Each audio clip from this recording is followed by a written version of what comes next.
Yes. Hello, my beautiful friends. What an amazing day it is. Welcome back. The final day of 2025. It's an honor to be with you to close it out with some business to attend to. We've got three great segments queued up here. We're excited to share with you, starting with the fraud in Minnesota. We've got funds being frozen, cut off from Homeland Health and Human Services, from the Trump administration, and a bunch of fallout from that. So the Somalis seemingly have surged to the Learing Center. They're dropping their kids off. They're like, sorry, little son, you got to go to this little weird place. And they are reacting to a lot of the fraud that has been discovered. So we'll break that down. Bunch of reaction from people all over the place, senators, even Mayor Frey, the Somali mayor out there in Minnesota. He's out doing dances and kind of bouncing around and doing all sorts of weird things that we'll see and revolt in is, I guess, the best way to put it. So we'll talk about that. Then we've got a Virginia lawsuit. So the DOJ is suing the state of Virginia, saying you guys can't continue to fund illegal aliens as though they're in-state citizens and give them in-state tuition. So a new lawsuit just dropped. We also have some other legal updates in that the data can be shared between some agencies that the Democrats did not want the agencies to share. So Medicaid has a bunch of data on illegal aliens, which is weird because I thought the illegal aliens couldn't actually get Medicaid. Apparently they can. So they got it, and now a bunch of states were suing to stop the sharing of the data. Homeland can't get the illegal alien Medicaid data because if they do, it's going to be devastating for their cause. So we'll break that down. Then we've got stinky Eric Swalwell coming up. He made Bang Bang with Fang Fang, a Chinese spy, allegedly. And Swalwell and others are very upset with what Nick Shirley has uncovered and what the Homeland Security team is now probing, and they want repercussions for it. We've got clips from CNN's Abby Phillips. We've got the editor-in-chief of the legal division over at Politico, who's got some very interesting words that he said that the Somalis should do if you just go knock on their door. And more reaction on this because this fraud is massive. And Fang Fang Bang Bang Swalwell, he is saying that ICE agents and others will have their licenses taken away if he's the governor of California so that they can't even drive a vehicle to go arrest the illegal aliens. So a bunch of great stuff coming up. And then Membos, stick around because we'll have an after party today to close out the year. And shout out to our Membos. We'd love it if you became a Membo. We do some extra after party time together and other streams on Saturdays and other things when it's not the holidays. We'd love it if you joined us. You can join up on YouTube, join up on Locals. We're also live streaming over on Substack now, so you can check that out as well. So it's going to be a great stream. And we're confirming that the tubes are nice and warmed up and that we're coming through loud and clear. It is a beautiful morning. Good to see you. Link, Squirrel, Dixie Dogs. We got Seth. What a beautiful day. We got Zone Girl. What's up, chat with me? Susanna's in the house over on Locals. We got Woodchip Bill. What say Sadie? Good morning. Good morning. All the kitties are watching the stream. What a lovely thing. All right, so it's going to be a great stream. Yesterday we also had the Brian Cole Jr. hearing, the J6 alleged pipe bomber. We did a full debrief on our channel on YouTube. I haven't had the time to upload that to the other platforms yet because we recorded it in 4K and I was on the road yesterday. We partied late last night till like 9:30. I'm totally wiped because we were out so late. But we had a great time. We had a great dinner. And we had a great hearing in the Brian Cole Jr. hearing case yesterday. We did like a 25-minute debrief. My beautiful wife, Alexis, was holding a camera. I'm like, just keep holding it. I got more to say. So it was great. And it was a very interesting hearing. So we did a full debrief on that. So if you missed that, just kind of a man on the street camera thing that we did yesterday, that's on the YouTube channel. We will upload that to the other platforms. But we were uploading it from one bar on our cell phone as we were on the road. So anyways, that's out. And very interesting hearing, but I'll refer you over to that if you want to get the full debrief so that we can spare repeating ourselves. But we got a great stream now planned ahead, and so let's get right to it. Funds are frozen in Minnesota, not because it's cold, because it was stolen. Here you see Deputy Secretary called Jim O'Neill. He, of course, is the 26th Deputy Secretary of Health and Human Services and acting director over at the CDC. And so HHS under the Trump administration saying no more funds. There's a bunch of other agencies and divisions that give out gobs of funds to all of the illegal aliens. And so this is a good start, but we got a lot of road ahead. Now, he posted, "We have frozen all child care payments to the state of Minnesota. You have probably read the serious allegations, that the state of Minnesota has funneled millions of taxpayer dollars to fraudulent daycares across Minnesota over the past decade. Now today, we have taken 3 actions against this blatant fraud that appears to be rampant in Minnesota and across the country." It is. "1, have activated our Defend the Spend system for all payments. Starting today, all ACF payments across America will require justification and a receipt or photo evidence before we send money to a state." So get those cameras out. Now, Alex Adams and I have identified the individuals, and Nick Shirley tagged the appropriate account. Nice, got it. Alex Adams and I have identified in Nick Shirley's excellent work all the individuals. I have demanded from Tim Walz a comprehensive audit of these centers. This includes attendance records, licenses, complaints, investigations, and inspections. We have launched a dedicated fraud reporting hotline and email address at childcare.gov. Whether you are a parent, provider, or member of the general public, we want to hear from you. We have turned off the money spigot. We are finding the fraud, which is a good start. The money should just be nixed immediately. You have to justify it. The burden of proof is on you if you absolutely need it. And honestly, I would imagine that most of these programs are very similar to what we're seeing with the Somalis, just different groups doing different things, different constituencies buy the gas stations. The other ones do the childcare. The other ones do... Constantly, we're all getting ripped off. So here's what they said in a video that they posted over on X. Look at this, baby. 8.3 million views. We love to see it. Hello, I'm HHS Deputy Secretary Jim O'Neill. I'm here with Assistant Secretary Alex Adams. Alex oversees the Administration for Children and Families. Intrepid journalists have made shocking and credible allegations of extensive fraud in Minnesota's child care programs. We believe the state of Minnesota has allowed scammers and fake daycares to siphon millions of taxpayer dollars over the past decade. My office, ACF, provides Minnesota $185 million in child care funds each year. That money should be helping 19,000 American children, including toddlers and infants. Any dollar stolen by fraudsters is stolen from those children. Yesterday, I spoke directly with the director of the Minnesota Child Care Services Office. She could not tell me with confidence whether those allegations of fraud are isolated or whether there's fraud stretching statewide. It's statewide. Today, we've taken 3 direct actions against the blatant fraud that seems to be rampant in Minnesota. First, I have activated our Defend the Spend system for all ACF child care payments across America. Starting today, we require a justification, receipt, or photo evidence before we make a payment. Second, I have just signed and sent a demand letter to Governor Walz. I required a full 360 review of these centers. This includes attendance records, licenses, complaints, investigations, and inspections. And third, we've launched a dedicated fraud reporting hotline and email address at childcare.gov. Whether you're a parent, a provider, a member of the public, we want to hear from you. Let me be crystal clear. ACF expects every state to uphold the highest standards of oversight, monitoring, and accountability for federal dollars. Minnesota is no exception. We're committed to holding bad actors accountable. Regardless of rank or office, anyone who's involved in perpetrating this fraud against the American people should expect to be prosecuted to the fullest extent of the law. All right. So, I mean, just based on those voices and those glasses alone and those outfits, I'm feeling pretty good, feeling pretty confident. If those guys walked into your business and they're like, "Hi, we're here. Just have a couple questions. Can we see your QuickBooks account?" You'd go, I'm going to prison. So that's good. I think that's a good sign. So we'll see what happens next, but they are starting with turning off the floodgates. You just go to the government. You're like, "Hi, I'm an oppressed immigrant." They're like, "Oh, we know. Sorry that this country's so white. Here, have $5 million.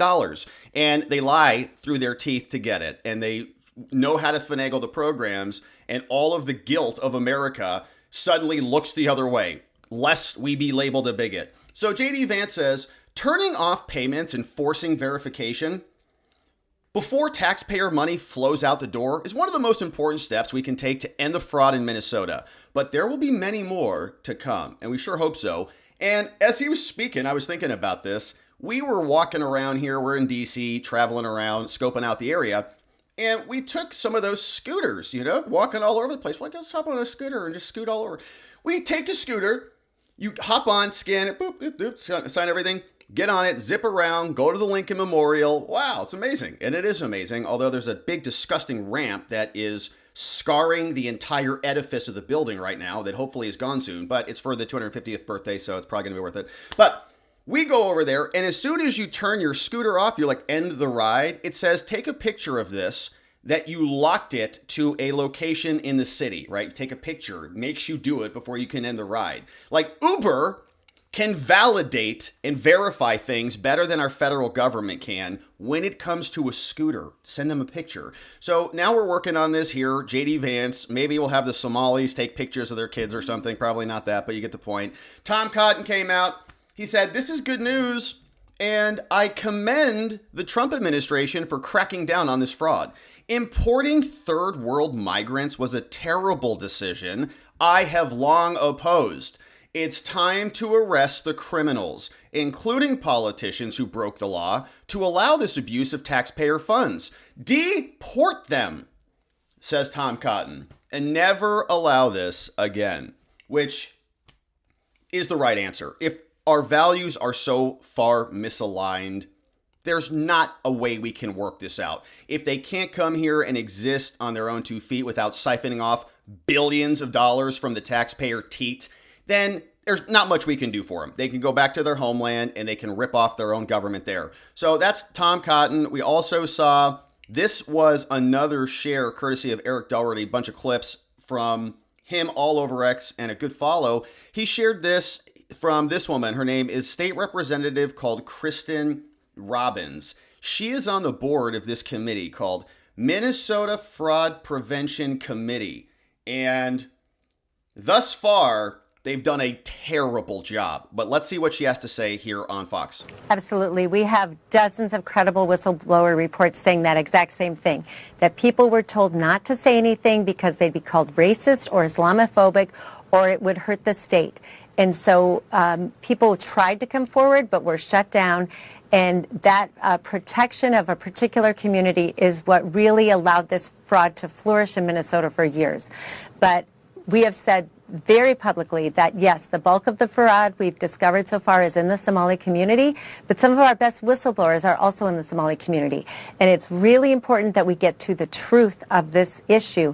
And so by failing to call it out, we allowed it to continue, and that has hurt Minnesotans tremendously, taxpayers and our vulnerable citizens. Absolutely. And it's 100% the truth. For years, any criticism of any immigration, illegal or otherwise, got you branded a bigot, and really was worse than that. Many, so what? They call you names, big deal, sticks and stones, the whole thing. But they would actually excommunicate you.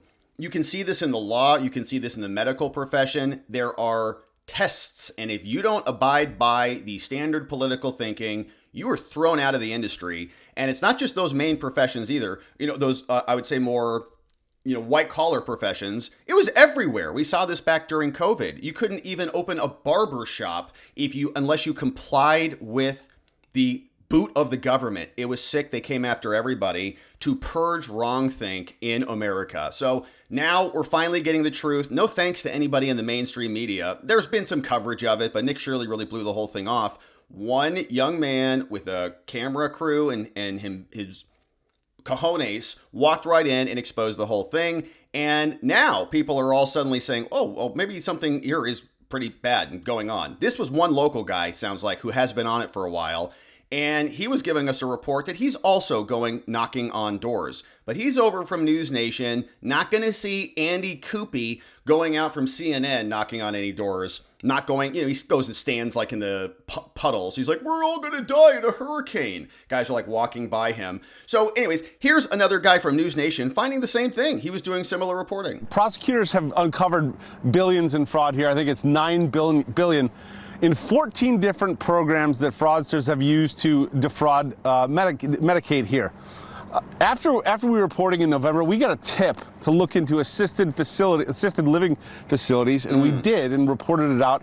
And now we believe our reporting suggests that that is the 15th program that is being used to defraud Medicaid. Here's what we know now. The number of people getting help in assisted living facilities is up double the growth of other programs. But here's the kicker. The rate of payment in this assisted living space is 10 to 15 times the growth in other programs. So we pulled the data on assisted living facilities in the Minneapolis area. Minneapolis has a lot, 169. St. Paul has 83.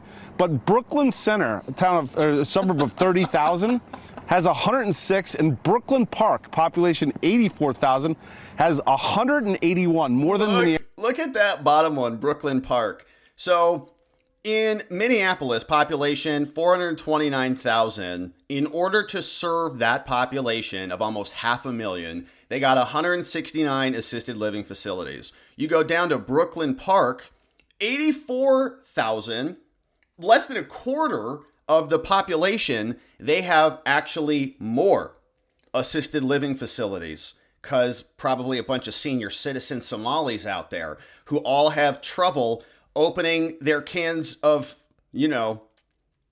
cats. Minneapolis is a city 5 times its size.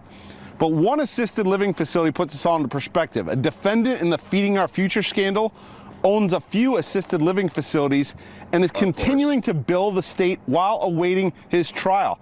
Gandhi Mohammed was indicted for laundering $1 million in that case. His LLC owns homes around Minneapolis. Last year, those homes brought in $2.3 million from the state. Millions were getting grifted all over the place. 15 different programs. So what does the government say? Well, Jim Banks posted this. He, of course, is a conservative U.S. senator for the great state of Indiana, and he's responding to this. He's right there in the region. It's not isolated to the Somalis in Minneapolis. It's everywhere. Minnesota, he says, their Department of Children's Services says they found no fraud, but they'll continue to investigate payment centers. But there's nothing wrong going on here. Nick, Shirley, and all of our eyes are lying to us, okay? They were just there at the wrong time or knocking on the wrong door. Or this was just a mailbox and they actually have their real facility over here. Blah, blah, blah. All lies and obfuscation. Here is what this woman had to say. Tiki Brown, Minnesota Department of Children, who has been in the Department of Fraud, ripping off the American taxpayer. Each of the facilities mentioned in the video has been visited at least once in the last 6 months as part of our typical licensing process. For the current child care centers that have been named in the video, we have not paused. There isn't a current pause on any of their payments. As we gain all still getting paid. more information from the folks that are out visiting today and gathering additional information, that may change, but currently there is no pause on any of the those individual centers. Yeah, the Learing Center, doing great. So, no, I mean, stop your whining, okay, America? Stop being so bigoted, okay? In Somali, they call it Learing. It's just a thing. You would know if you've actually, had some culture in your life. So here's what more reaction looks like. This is hilarious. So now the Somalis are dropping off their kids like it's a Halloween party or something. They are bringing them one after another. CBS News shows up. They're like, oh no, this little kid. He's like, where are we going, mommy? She's like, oh, you're going to your daycare. Remember? The daycare that you guys love so much. They're like, we've never been. Like, shut up. They're going to send us back to Somalia. Just get in there. All right. And so CBS was there with cameras. They're like, see? Stop being such a bigot. Look, they're coming in. They're getting care. Talk to a mother dropping off her kids. I take my kids here, 2 o'clock to 10. Yeah, there's a lot of kids inside. Obviously. Yeah, they're here all the time. Every day, 2 to 10, because I have work from 2 to 10. And childcare facilities go to 10 p.m. at night for whatever reason. To a mother dropping off her kids. I take my kids here. Yeah, I take my kids here. That's just one lady. She looks very convincing, incredible. Here was another one. This guy comes out, and he's literally standing in front of the sign. Quality Learing Center. Is it actually a Learing center? Like, I don't even know what that is, but is it where like the Somalis go in and learn how to become peeping toms and go leer at women in certain locations, like swimming pool locations or other places? Is this where they're like trained up on that skill? I don't know. But it's interesting because they haven't even taken the sign down. And this dude comes out and he's like, let me drop some knowledge on you people. And here's his explanation for exactly what's going on. A lot more activity at the Learing Center now. The YouTuber that was making the claims, you were here earlier today. I came here at 1 o'clock. You were here. Where are you now? You claim we're closed. You claim we're on Friday. Where are you? Why are you not here right now? It's like you're trying to put out a certain message about a certain group. I'm not gonna make that claim. I don't want to make that claim without me knowing him personally, but that's what it seems like he's doing from his front. Where are you right now? He was here earlier. He was recording us. We had no issue with it. We told him, hey, just get off our property. You can record. No, he's not here. He came outside of those hours and then claimed, hey, they're closed and they're still making money. They're using taxpayer money to work. And it's like, you don't come outside of operational hours and then say they're using taxpayer money. That was completely false. As you can see, we're open Mondays through Thursdays, 2 to 10 p.m. He was here earlier. I don't see him right now. So it's like, are you trying to record that we're doing fraud, or are you trying to put the Somali name and the fraud in the same sentence? No, it's the fact that about 90% of the charges all came out of the Somali community. Nick Shirley didn't do that there, my friend. He is blaming him for his own community and what they've done. Where are the other Somalis calling out the other Somali fraud? One of these things that you never see. It's a phenomenon that largely exists amongst the white people of America, where no problem, we're happy to blame each other for all sorts of things, no problem at all. But the Somalis, of course, or like the illegal aliens, like the legal foreigners, never hardly complain about the illegal foreigners, right? If they're like, no, we're Americans, but they're really in favor of bringing their friends in from their homeland, not really in favor of protecting the American identity, the American culture, our borders, none of it. They don't really care about it at all. So look inward at your own community. Nick Shirley went to go knock on the door, and now they're very mad at him such that he is under threat. So this guy comes out, at least take your sign down, man, and get something useful in there. The kids are not even learning the word, how to spell it properly. So here was another interesting thing that is out there. So meanwhile, while all this is going on and they're returning saying, don't trust your eyes are lying to you. You could see in the video what these places look like. It's the same fraud that we've covered here in multiple indictments where they have these, money changers. You go in, Homeland goes into these little closets. They call it a SNAP store. Come in here, get your SNAP benefits. They sell you like a little cup of something, and they're just laundering money from the federal government. We've seen it many times over. But what do the politicians think about this? Here's what Mayor Jacob Frey is into, because he knows, let's be real about this. We're not going to deport all these Somalis. Everybody's outraged about this right now, but what's going to happen? Nothing really. They're all going to stay, largely. They're going to continue to have tons of kids. They're going to be the new demographic of this entire state and location. Sorry to our friends there, but it's true. This is why the politicians are doing this. They're making this calculation. They're saying, this is the constituency. If I don't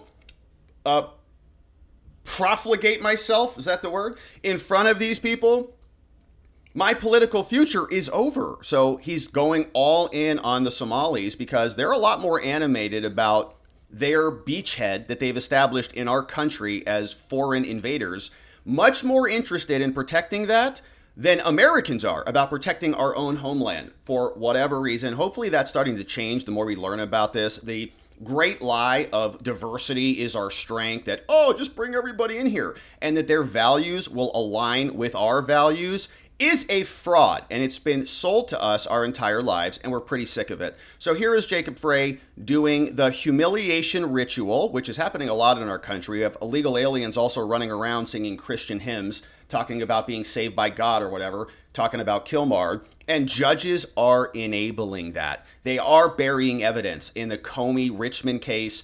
The whole thing, we're getting scammed everywhere, and we've got these little mayors who are prancing around with the Somalis on stage. Did I turn the audio off on this? Yeah, I did, because you don't need... I thought this was AI. I swear, I thought this was AI. I watched this. There's no way this is happening. And if you think, oh, Rob, you're such a whiner. So what if he's dancing and looking like a doofus on stage, waving around... is that their flag, or is that a foreign flag, or is that their new flag? I think that might be their new flag, right? So maybe that's, I guess, a Minnesota flag, but it's a Somali flag. We all know it's what they're doing. Amazon is sponsoring it. They should be ashamed of themselves. But it's not just this, okay? So dancing, fine, whatever. He's got to go out and do the dancing, kissing babies, shaking hands thing. But then he comes out with this, and he's got a message in their foreign language. Kunta solo songpich alai. I mara tamti tok makichisa is what Michael Knowles is translating for us. Thank you, Michael, for that. Jabawan nichi kachu mi shani waitani wayusaka. Here is Mayor Jacob Frey speaking Somali in America as the mayor of an American city.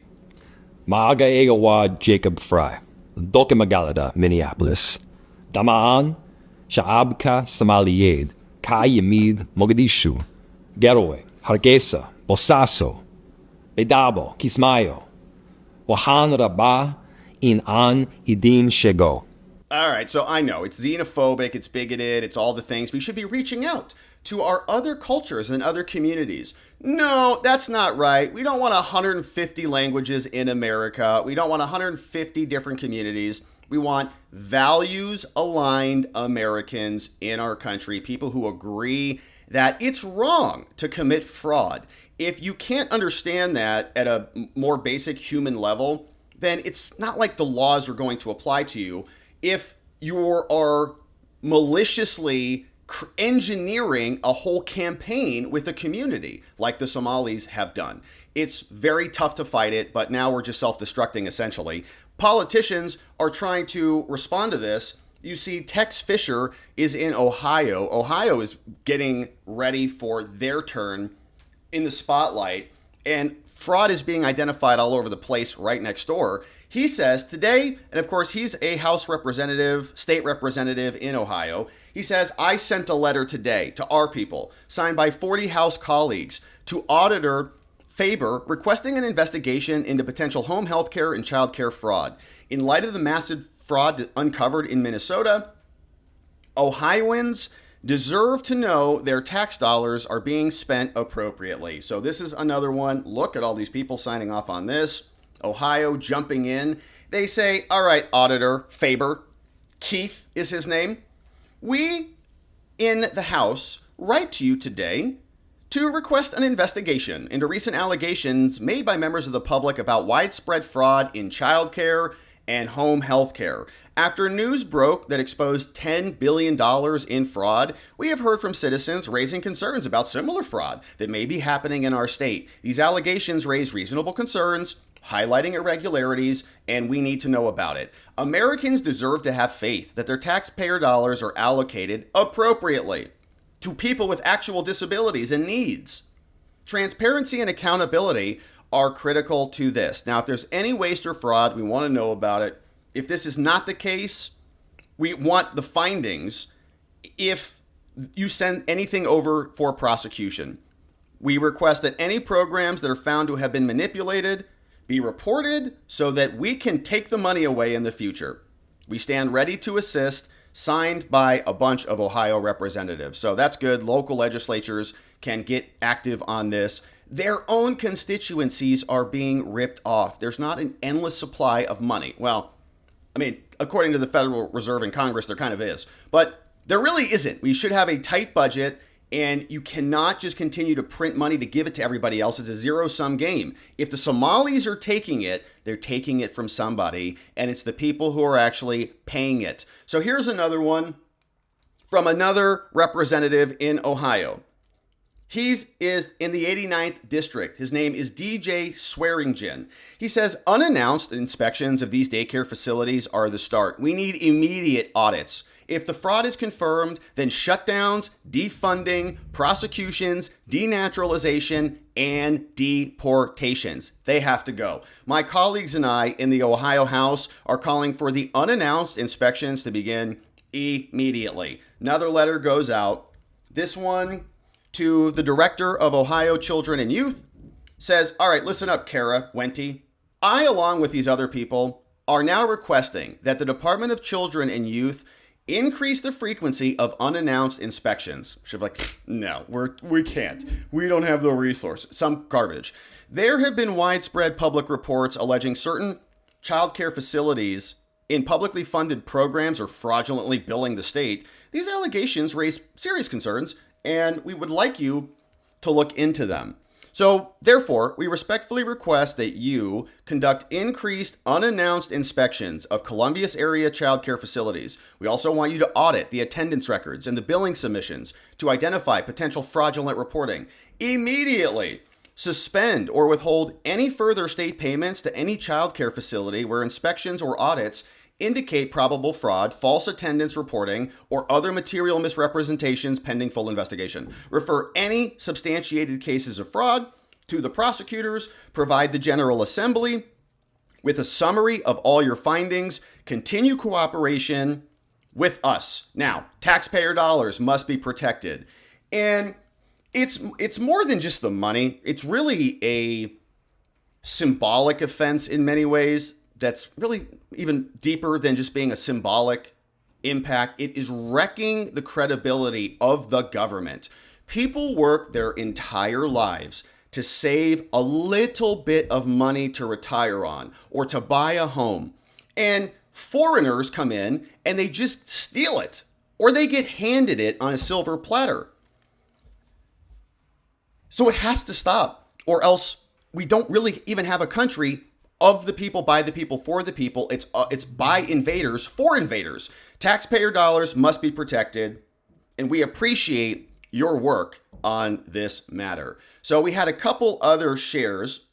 Mike Lee posted this, which was great. Theo Vaughn was even asking this. What are we paying taxes for? I mean, really?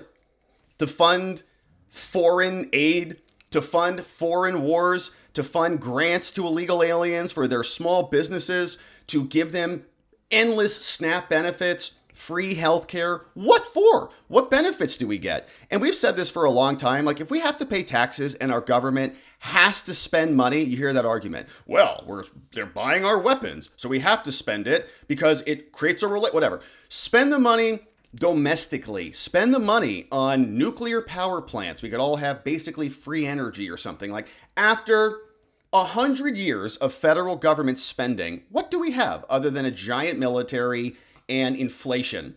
At least Eisenhower gave us the interstate system. Okay, what else are we building for the American people? I don't know. So he says, what are we paying taxes for? And they always tell, well, it's to have a functioning government and safe and all the things. It's like, what is the federal government doing with that?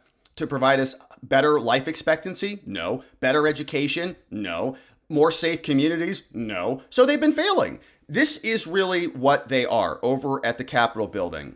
They are the Quality Learing Center. Even Mike Lee, a senator, is saying it, so he knows. So funny from him. We also saw Eric Schmidt said, enough talking about this. We need immediate action. 1, arrest all Somali fraudsters under 18 U.S. Code 1343 for wire fraud. 2, immediately revoke all Somali fraudsters' visas, denaturalize where possible, and deport. Deport all eligible for deportation, and let's go make it happen quickly. Here is Eric Schmidt on with Fox talking about it. Just sadly, the tip of the iceberg of this fraud from these Somali strongholds in the United States. It's in Minnesota. You've talked about Maine. You've talked about Ohio. This is a scam that reaches far and wide. And I'm kind of tired of the talk. This is a broader legal immigration problem. We talk a lot about illegal immigration, but this is a legal immigration problem. So from my perspective, under 18 U.S.C. 1343, the wire fraud statute, there ought to be prosecutions immediately. Every visa that can be revoked should be revoked. Every deportation that should happen right away. And in some cases where necessary, denaturalization should happen. A strong signal should be sent to immigrant communities that if you're going to come here and fleece the American taxpayer, we're actually going to prioritize taxpayers over this toxic empathy that's dominated the Democrat Party. Secondly, you talked about some of the COVID fraud abuse. The Biden administration, Jason, pushed so much money out the door for causes and issues that were were never related to COVID. I think you're going to see another wave of this fraud, and you have to have state AGs who are serious about it, and hopefully President Trump's U.S. attorneys, when those state AGs don't step up, do it as well. But I think Congress certainly plays a role. But I'm sort of done with the talking. This is about prosecutions now. This is about putting people in jail that have taken billions of dollars, billions of dollars. Billions and billions.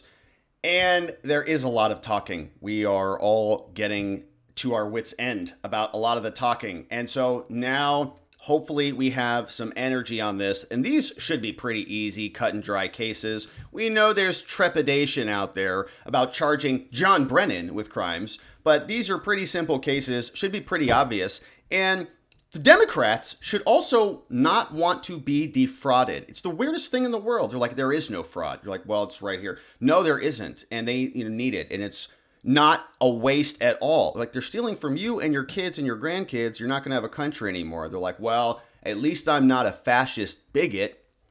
Okay, nice talk. So here is this from Todd Lyons. He said, we are surging all over Minnesota and elsewhere to get these fraudsters. ICE has been on the ground in Minnesota for a while now looking at these fraud claims. And one thing now the Homeland Security Investigation Special Agents are looking into is just that you said, that money trail of where this money is going to foreign aid.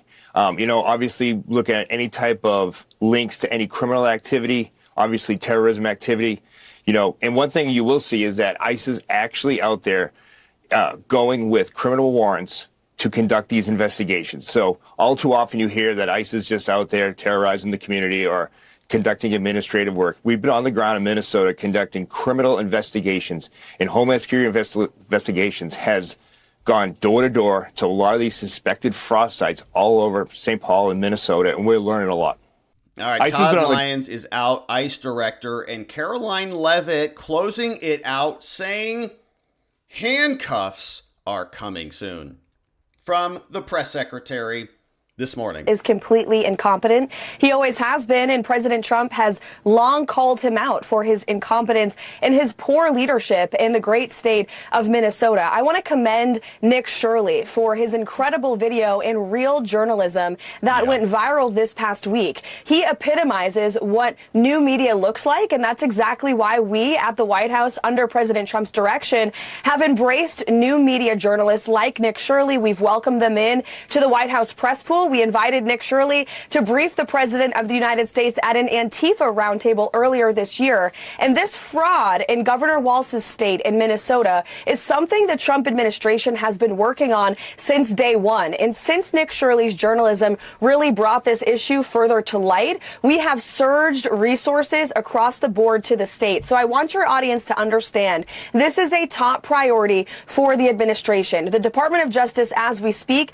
is continuing to execute search warrants and subpoenas. People will be in handcuffs as a result of the fraud that Governor Walz has allowed to occur for many, many years. The Department of Homeland Security is conducting door-to-door investigations on the ground at potential fraud sites, and they're also, of course, conducting continued deportations of illegal aliens in Minnesota's communities. We're also not afraid to use denaturalization. That's a tool at the President and the Secretary of State's disposal, and it's one this administration has previously used before. I know the Health and Human Services Department has also announced we are cutting off all child care funding to the state of Minnesota until we get to the bottom of this fraud. The Department of Labor is investigating their unemployment insurance program. The Department of USDA Agriculture Secretary Rollins weeks ago sent a letter to Governor Walz demanding he turn over every single name of SNAP recipients on the books in Minnesota. And the Minnesota Attorney General actually sued the Trump administration for that. What are they hiding? They're hiding fraud. And the cycle has always been you bring in a population, you give them special benefits, they will then give you a portion of those special benefits, cut off a percentage, feed it back to the politician who will then continue to service that community. And the illegal alien communities are interested in their communities. They're interested in their homelands. They're interested in Somalia. That's why they changed the flag. That's why Ilhan constantly says, our country, our home country, is Somalia, because that's where their hearts ultimately are. That's where their values are aligned. They're not coming here to integrate and be Americans and believe in American values, one of which is we don't steal from each other. We pull ourselves up and we bootstrap the whole thing. You're not supposed to go and just rip off the government. You're supposed to be prosecuted and put in jail for that. And the people who enabled it, not just the fraudsters at the lower levels, we want the dealers. We want the people who were running these programs, who got letters and memorandum from their lawyers and their legal staff and counsel who said, actually, they said, well, I'm going to go with a different interpretation. And I'm going to pervert the policies, just like they've done with elections and all of the illegal alien driver's licenses. The list goes on and on. All of them are domestic people working inside the government who are responsible for enabling this fraud in this traitorous activity, also need to be held accountable, not just the invaders. Hopefully that's happening soon. So when she says people will be in handcuffs, we hope it's people like Tim Walz and Keith Ellison and the people who look the other way and enable the fraud for their political gain. They're selling out their country and they should be held responsible. We'll keep our eye on this one, man. Once again, shout out to our friend Nick Shirley, who was out here just crushing and exposing this whole story. We will continue to follow up as well. Thank you for joining and subscribing as we do. All right. Now, we're not done yet. Let's talk about a lawsuit on this topic that the DOJ has just filed over the holiday break. And here we go. DOJ now sues Virginia, saying what you're doing in your state is illegal. You know it's illegal. You're doing it anyways because you want the benefits that come from extra money, extra people, and it's all happening at the expense of the American people. In the United States of America versus the Commonwealth of Virginia, out of the Eastern District of Virginia, they explained very clearly, all right, Virginia, you're in trouble. As you know, federal law prohibits states like you from providing aliens who are not lawfully present in the United States, illegal aliens, with any post-secondary education benefit that is denied to U.S. citizens. So if you're in the country illegally, you do not get extra benefits that other citizens don't get. Let's say you come from Arizona. I'm going to go to school in Virginia. You pay out-of-state tuition. You're in Arizona, an American citizen. You got to pay a higher fee. But if you're an illegal who just is under attack because his papusa family business is getting robbed by gangs, all you have to do, break into the country, go plop your butt down in Virginia, and you get an extra benefit that an American citizen doesn't get. So they say there are no exceptions. You don't give them extra benefits that other Americans don't get. Virginia violates it nonetheless. And this court should put an end to this and permanently enjoin the enforcement of provisions of the Virginia Education Code that directly conflict with federal immigration law. States are in a soft, you can call it a soft civil war, or maybe like a soft secession, where you have sanctuary policies that are in direct violation of the Supremacy Clause, but they don't care. Here they write, Virginia Code that you guys entered called 23.1502, it explicitly classifies illegal aliens as Virginia residents based on certain conditions because they want the people there. Now, that classification makes illegal aliens eligible for reduced in-state tuition and state-administered financial aid.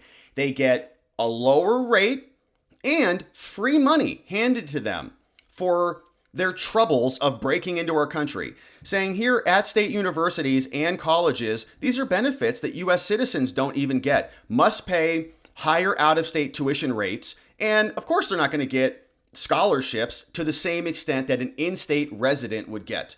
This is not only wrong, but it's also illegal.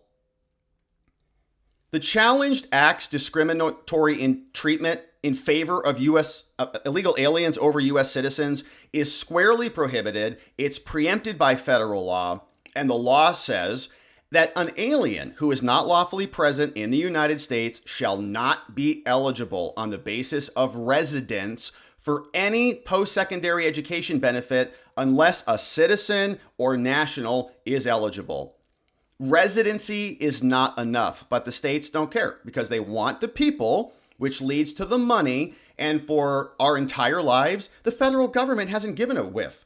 Says the challenged act now as applied to illegal aliens is unconstitutional under the Supremacy Clause. The court should declare that Virginia's law is illegal as it applies to illegal aliens and permanently enjoin its enforcement. Nice. So the parties, of course, the United States of America, the American people who are sick of being ripped off. The defendant is Virginia. They explained very clearly. Constitution says Congress can pass immigration laws. Also says the president has executive power. Now, we have immigration laws. We have Supreme Court precedent. We have a bunch of things. And so based on all of this, it's clear. Federal government runs immigration, not the states. And to further this, Executive Order 14218 by Trump, February 19, 2025, came out and it ordered departments and agencies to ensure that no taxpayer-funded benefits go to unqualified aliens, because that is the law. Now, Trump ordered officials to investigate this, take appropriate action, stop the ripping off of our treasury. Now, these orders that the president issued reiterate what Congress already did. They're not new. He's just enforcing the law. Congress writes the law. President executes the law. Supremacy Clause. They gave us very clear instructions from Congress. The president is just for the first time, I think in my lifetime, actually enforcing it.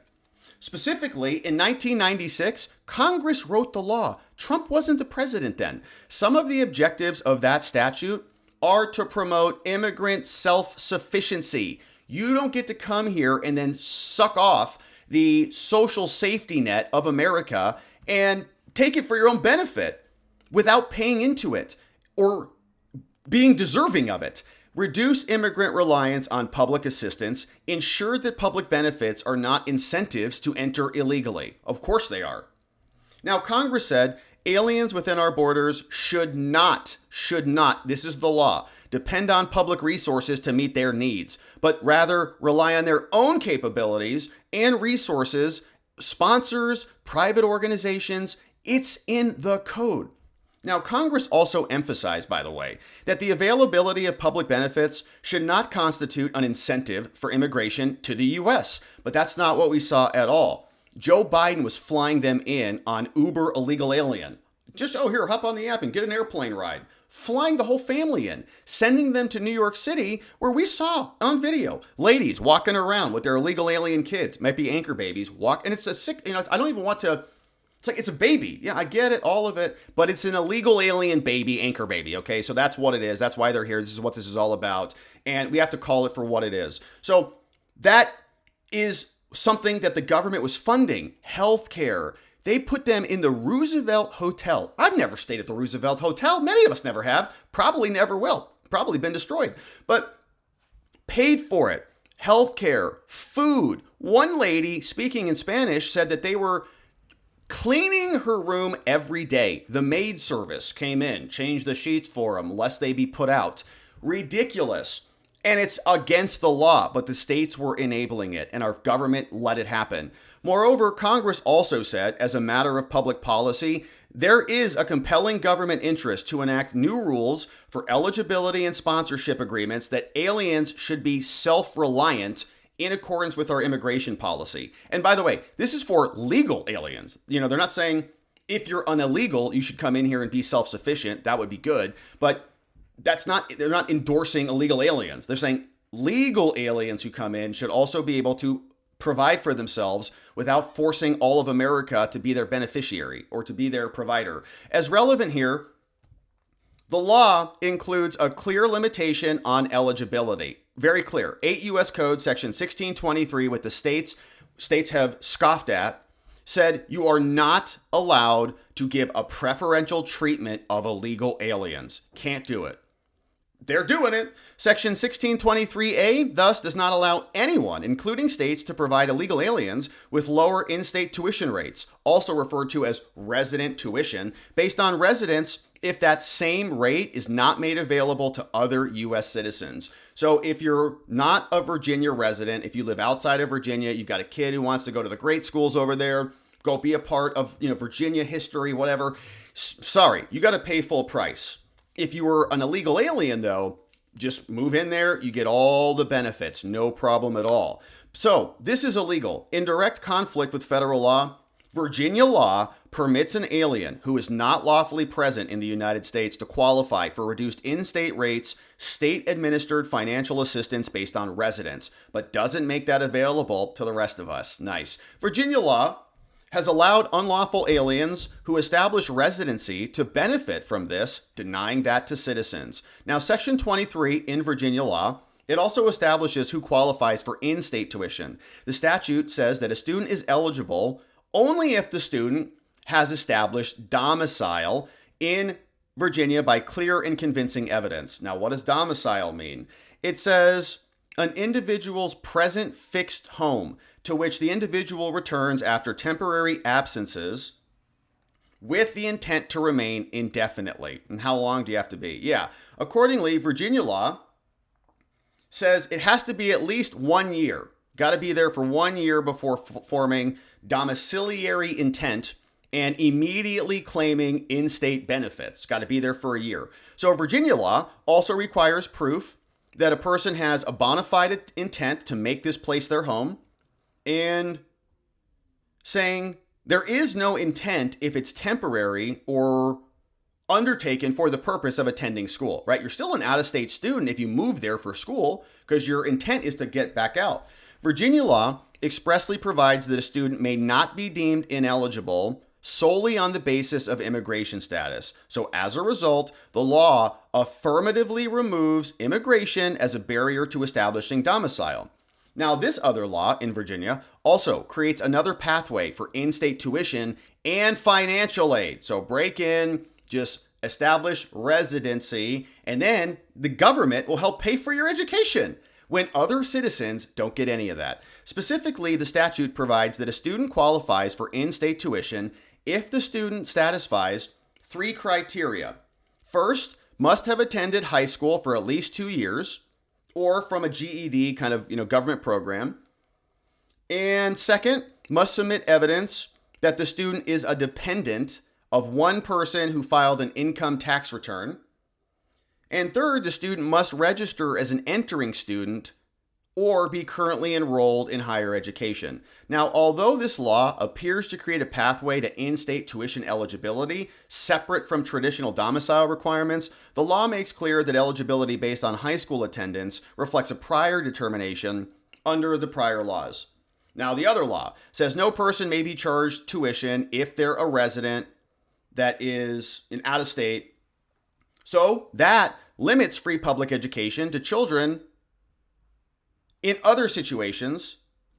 And as a result, tuition-free attendance at a Virginia public high school is conditioned on meeting certain residency criteria. So the college stuff was kind of piggybacking off the high school stuff, and the high school stuff, as long as you're there for 2 years, they're establishing your residency. And so the college can just say, as long as you did some high school, that's good enough for us. That establishes residency. So this framework guarantee applies to resident children and also determines who's eligible. Now, there's a residency-based structure, a lot more detail on that, but they explain. This law in Virginia unlawfully allows present aliens who satisfy some of the in-state tuition rates to get in-state tuition, but Americans can't. That is a benefit that is unavailable under federal law. That's not permissible. So because federal law prohibits states from providing these benefits, this is unconstitutional under the Supremacy Clause, and this discrepancy in cost created by this discrimination is substantial. The cost of tuition for resident students is significantly lower than for U.S. citizens that are not in state. For example, in 25-26, undergraduate tuition for Virginia residents, $23,000 if you're a resident or an illegal alien resident. But if you're out of state, $62,000, almost 3 times for you because you're a citizen. Sorry, sucks. Maybe you should have been an illegal alien, and you don't have a legal alien privilege. They have a lot of it. So they say the Constitution Supremacy Clause preempts that. Very clear. Article 4, Clause 2 express preemption supersedes all of the state rules, and your laws are therefore ineffective. It is attacking our rights on the face. When there is an express preemption clause, we also win. Here, another section, 1623A, explicitly prohibits what you're doing. You're not allowed to do it. Fifth Circuit said the same, but they did it, and no one cared for a long time. This section also directs that illegal aliens are not eligible for the benefits. So again, it's very clear. 1623 here, as evidenced in its title, the law means what it says it means, and your state laws are conferring in-state benefits to illegals that no one else gets. So you can't evade this. You can't create a de facto residency requirement. You can't launder that through the state high school attendance records. And because you are, you're violating federal law. And so we're asking the court to declare that this law is invalid. It violates the Supremacy Clause, and also wanting this court to issue a permanent injunction saying you're not allowed to do this. You can't continue to enforce this. We want fees. We want any other rewards that you deem proper, signed here by Alanis Perez, Jonathan Hambrick, and we remember Stanley Woodward, who was representing Walt Nada in the classified documents prosecution, also on the filing. Now, look at this interesting thing here. Since 2022, I wanted to put a pin in this. Since 2022, this all started. Virginia law has allowed unlawful aliens to get these benefits. But look what the current governor of Virginia posted not long ago, December 22nd, right before Christmas. He was so excited about this. Watch, he says, this is the chart of the day. Nearly $2 billion for school construction and modernization. Over the past 4 years, we have led a revolution in how aging schools around the Commonwealth are repaired, renewed, and rebuilt. After decades of the state not taking a serious role, we coupled resources from the state literary fund with general fund investments into the school construction assistance and grant programs to devote unprecedented resources to build, modernize, and expand schools, all without a regressive tax increase on hardworking Virginians. So the new budget I introduced last week includes an increase of $299 million for school construction, bringing the total for the next 2 years to $519 million on top of the $2 billion that we've invested to date. And when I move my fat head out of the way, you'll see that they got a bunch of funding for the schools right there in fiscal year 2022. Isn't that interesting? So, of course, we're for new and modernized schools, but we don't need to spend a bunch of money building schools for illegal aliens and providing them with this slice of the budget. But it's interesting how this works. 2022, they changed the rules. Illegal aliens get all the benefits. Then all of a sudden, the reports come down. 2022, look at that spike. They're just demanding a bigger budget because they have more students. We need more money to help homelessness. Then the homeless groups go out, basically pay the homeless people to be homeless, creates more homelessness. They need a bigger budget. Right in 2022, and then they couch the whole thing as like, no, we're working on building the schools. We're working on providing health care to the needy. We have spent so much money on education and blah, blah, blah, on SNAP benefits. This is all money that the governor is directing. It's all being spent on his contractors, on his allies. It's a huge bucket of money, billions of money that's coming into the state that they have power over, and they want more bodies in the room so they can bill for them. It's obvious what they're doing. And then they celebrate it. Like, look how much we're spending. Yeah, great job. It's for illegals. So here now we're asking about the Medicaid ripoff that's also been going on.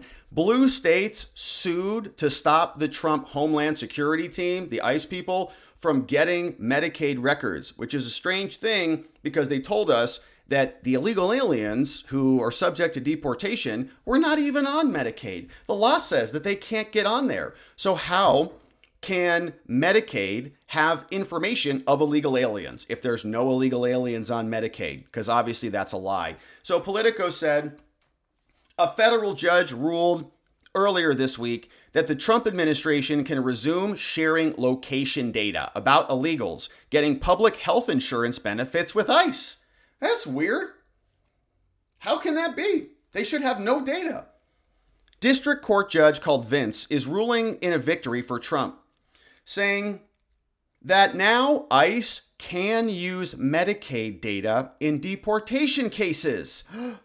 That's the weirdest thing, because illegals aren't on Medicaid.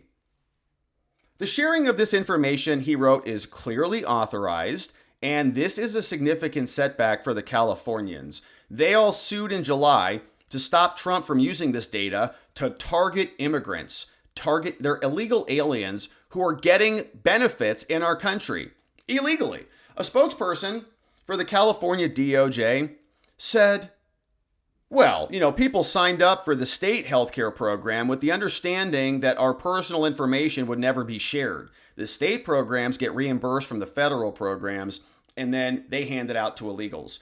The Trump admin's efforts to use this data is violating their trust. Yeah, undocumented immigrants, illegals, are not eligible to enroll in federal Medicaid programs, but California and other blue states still get state benefits to them through Medicaid implementation, regardless of their status. So he said, you can share the data.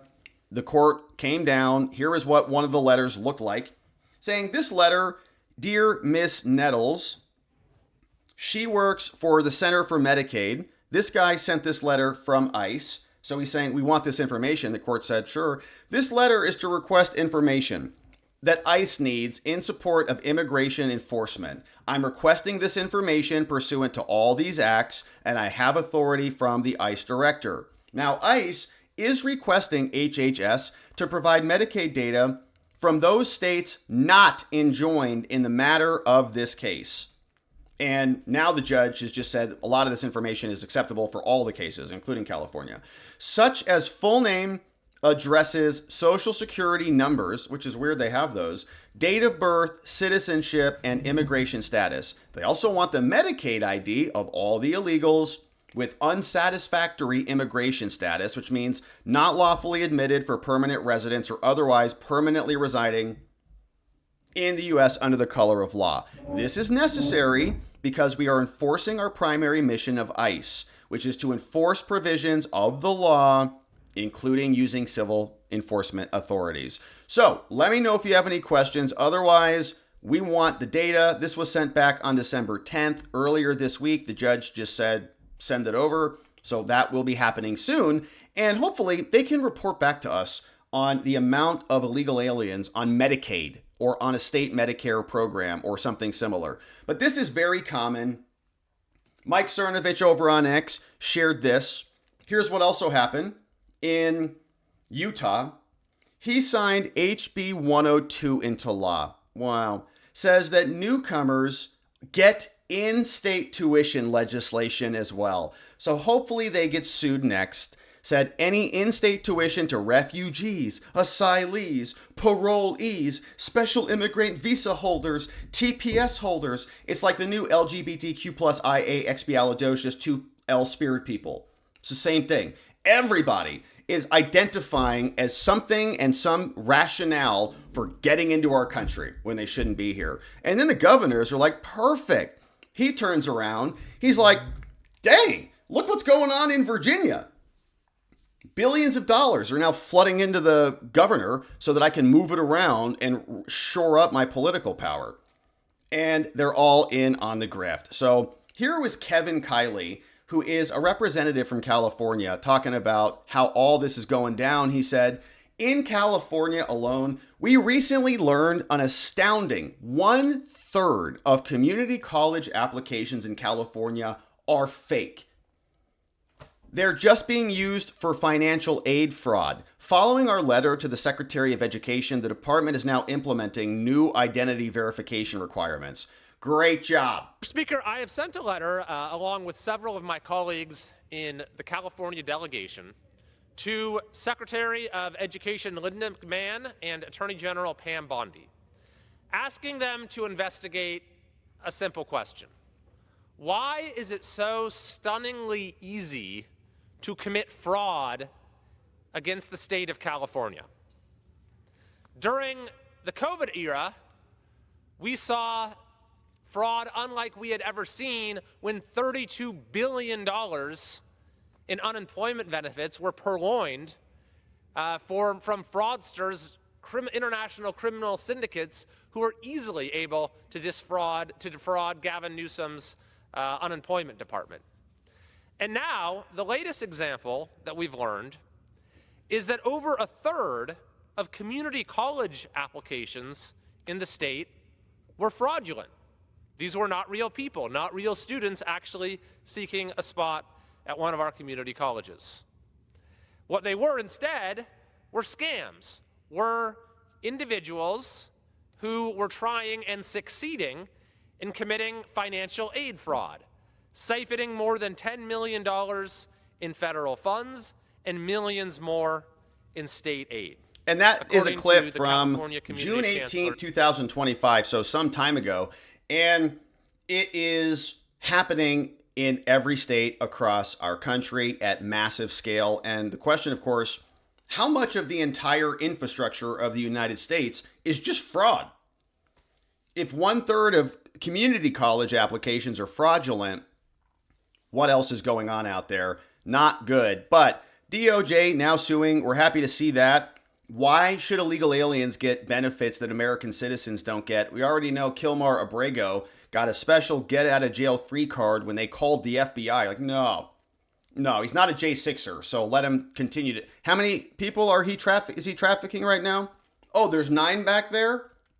Yeah, let him go. We have to worry about the J6ers, so leave us alone. And it's nonstop, but now DOJ suing Virginia, Colorado probably coming next. The rest of the states should get in line if they're giving benefits to foreigners, invaders that are not Americans. We'll keep our eye on this one. Thank you for joining and subscribing as we do. All right, now, my friends, one final update on the day, and then we'll hear from you. And here's what's going on. Democrats and Somalis are furious at Nick Shirley, even threatening to take him out. He was on with Don Jr., and he said, there are bounties on me in Minnesota after his video has gone viral. But it's not just him. We've got other Democrats that are threatening people who they disagree with, and it's showing up in interesting forms and formats. This guy, Josh Gerstein, is an editor over at Politico, senior legal affairs reporter, rather, and he posted this. He says, at some point, the amateur effort to knock on doors of home daycares intersects with robust stand your ground laws, which in other words is saying Nick knocks on the door and says, hi, I'm just here to inquire about rates on childcare. Knock on the door. Here's your answer. Just starts blasting. The Somalis on the other side of the door just start blasting. And that, I guess, would be lawful defense, according to Josh, senior legal affairs reporter. Now, he also followed this up after Homeland came out, and Homeland responded and said, you would think that a senior legal affairs reporter for Politico would know better than to tweet something inciting violence against federal agents. And it could be federal agents or just other journos who are out there reporting on things. So the community note said, actually, Josh, senior legal reporter for Politico, stand your ground laws remove the duty to retreat from a threat when a person is in a place they have a legal right to be. Knocking on the door of a supposedly public business does not constitute a threat. So stand your ground could not be invoked as a defense. ICE following up and agreeing on that one. But he caused a little bit of a firestorm. Mediaite did a nice roundup of everything, saying he said he could have been shot. And he's saying, Nick Shirley, that they actually want him shot. said at some point this effort might intersect with stand your ground laws. Everyone else was dogpiling on him yesterday. This woman, Sarah, even Florida stand your ground laws. You have to reasonably believe you need to do a shooting. Here, knocking on a door is not an unreasonable violent attack. Here is another one from Dan. He says, funny how calls to shoot people for doing shoe leather investigative reporting only emerge when it's reporting the national political press isn't doing and doesn't want done. So they're furious, right, that we're even talking about these things. They think it's bigoted, xenophobic, it's a racist attack. And for some reason, they're perfectly okay with having their money stolen from their families and their states. Now, here's another one from Jeff. He said, okay, so it's better to shoot journalists than allow them to cover up or to cover a multi-billion-dollar Somali fraud that was already covered up by you guys because we wouldn't want to anger the wrong sorts of people. Am I right? Robbie Suave, he said, this is false. It's bad legal advice. Don't shoot people who are knocking on your door. Others saying, what are you even talking about? Don't follow this advice. If you're a Somali, don't start blasting off on people, but I don't know, maybe they will, hopefully not. Here is what Nick Shirley had to say. He hopped on with Don Jr. and he said, we're under attack, man. They want us dead. They have a bounty on our heads. They're so mad. The Somalians are so mad because can you imagine for years you're at the dinner table talking with your family about how everything's good. Oh, we don't need to worry because the government and whatnot. I mean, 81% of these people are on welfare, but on top of that, they're collecting millions of dollars for these companies. Tax exempt, by the way, especially the daycares. So can you imagine how mad they are now? Like, that's why they're right now, there's, like, people are so upset. Like, there's, like, bounties on me here in Minnesota because people are so upset as far as the fraud that's being exposed because they know their time's up and they know everyone's just sick and tired of this happening inside their own state and across America. What have some of those threats been? Yeah, there was apparently like a bolo that they used. That's the word that some people told me was on me, and I can't reveal too much just because I don't want to reveal. But like, yeah, lots of messages, death threats, obviously on social media, and then it's just not the most safe thing for me to be moving around freely right now. Yeah, we got to protect Nick Shirley, man, because they are mad. I've seen many other videos of them. This has inspired a whole movement. People are going around knocking on doors all over the place now and posting videos. It's pretty awesome. And reporting what they're finding. They just go knock on the door. It looks like it's a rundown drug den. Nothing is going on inside. No, it's a daycare, childcare center. Then, after 10 minutes, some Somali comes out, starts screaming at the guy recording. Get out of here! Oh, you'll scream it at him and all these things. So they're very upset about it because the grift has been so good. Nobody has said anything. Even in red states, this stuff has been going on because they have commandeered the narrative. If you call them out at all, you're a really bad person. So Swalwell is working overtime, again, to protect the illegal aliens, which are really running California. The citizens don't have much of a say. But now he is saying if ICE agents come into California and Stinky Eric Swalwell, who made Bang Bang with Fang Fang, allegedly a Chinese spy, well, he is going to take away the ICE agents' driver's licenses because he wants to give them over to more illegal aliens so they can drive big rigs and then kill American citizens on the highway. Says here to question him on MS Now. He was on a show called All In. Did they steal that from the podcast? They're so uncreative. Host Jason Johnson, he said, all right, Bang Bang.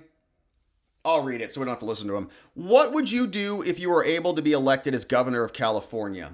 Yes, we've seen over and over not just 1 year of this new regime, but governors have to push back. So what are you going to do? Illinois is fighting. Michigan, Virginia, Maryland. You have to fight. What are you going to do, Bang Bang? Swalwell said, well, you have immense powers as governor of California and your responsibility to protect the most vulnerable in the state.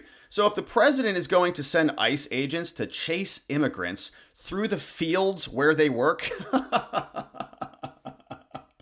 Oh, it's such a racist trope, too. They just work in the fields, like picking cotton like Americans won't do. You're like, okay, is that what's happening? That they show their ID. What I'm going to do is make sure that they take their masks off and show their faces, that they show their ID. And if they commit crimes, they're going to be charged with crimes, which they think is everything. Their existence, if you're an ICE agent, is an offense to them because you're a fascist. They don't like how you look.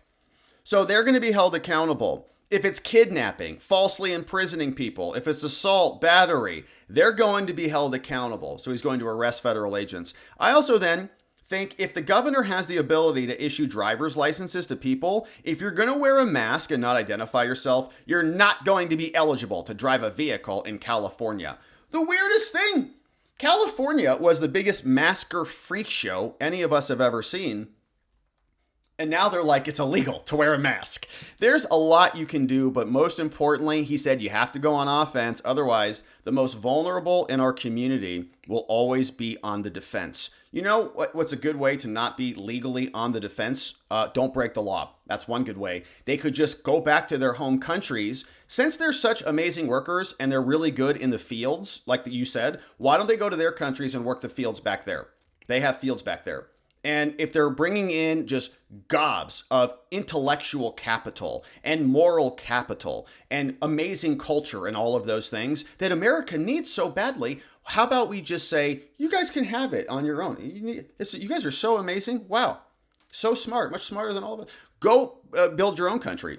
And you don't have to worry about being vulnerable in our community. Just stop breaking the law. Like they said in Liar Liar. Stop breaking the law, a-hole. Here's another one from Trisha. She, of course, is at Trisha, Ohio. She says they're scrambling around all over the place to try to create the illusion of legitimate businesses, just like this first lady was doing when she was dropping her kids off. Oh, yeah, no. Oh, we're definitely dropping my kids off over here. Where was that clip? 2 o'clock to talk to a mother dropping off her kids. I take my kids here, 2 o'clock to 10. Yeah, there's a lot of kids inside. Yeah, a lot of kids. Oh, yeah, no, we're here. Hey, just go in here, little Somali, and just pretend like you like everybody here. Like, all right. So Trisha says that's not what's going to be allowed to happen. They're all now circling the wagons because they're under attack. Their fraud's being discovered. Here's Trisha.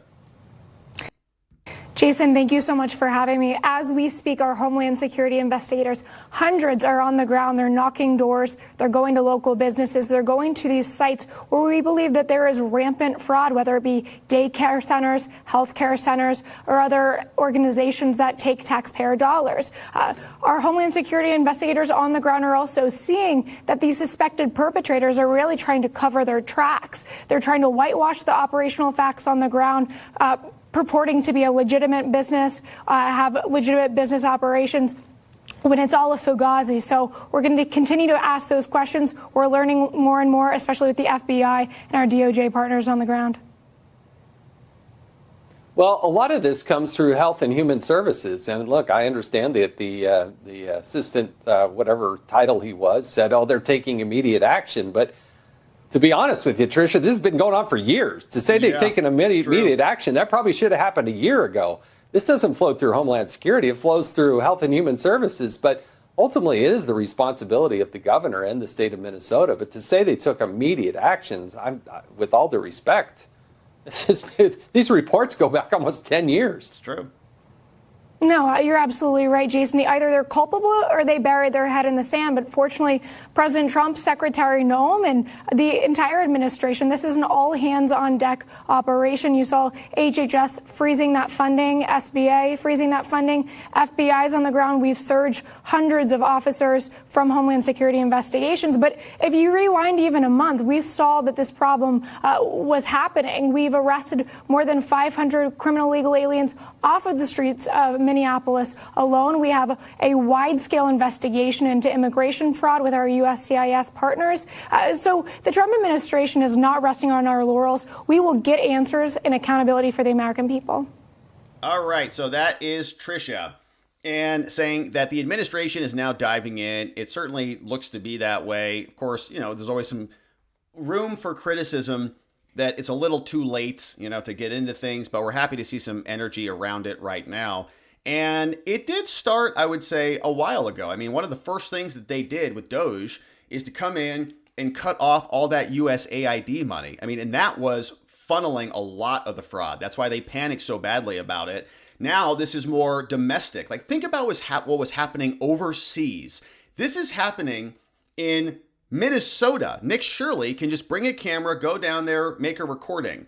All the other money, the USAID money, you got, $1 billion to the Congo to work on transgender art performances. Okay, no one can go check that. No one's going to the Congo to go validate whether they're twirling around with their popsicle sticks or whatever out in the middle of the Sahara.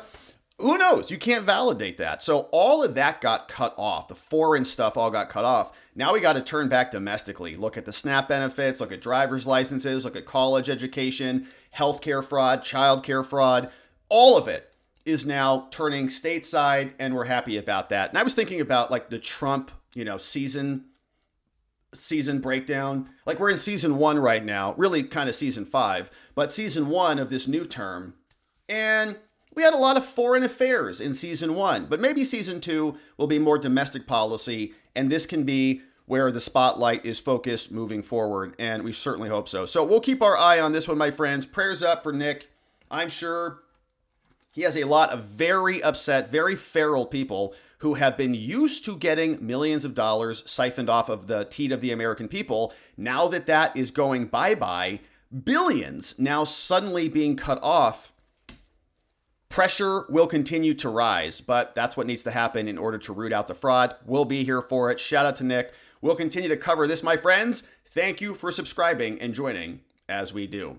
All right, my beautiful friends. Wrong button. What a lovely day it is. That's not the way I wanted to end the stream. All right, but not what I intended to do. So it has been a beautiful stream. Happy end of the year. Final day of 2025. We made it pretty close, almost over. And we're very excited about launching into 2026 with you. It's going to be a great year. The golden age is going to get even more golden. No doubt about it. And if you're just joining us, quick recap. We talked about Minnesota fraud. Lots of that today.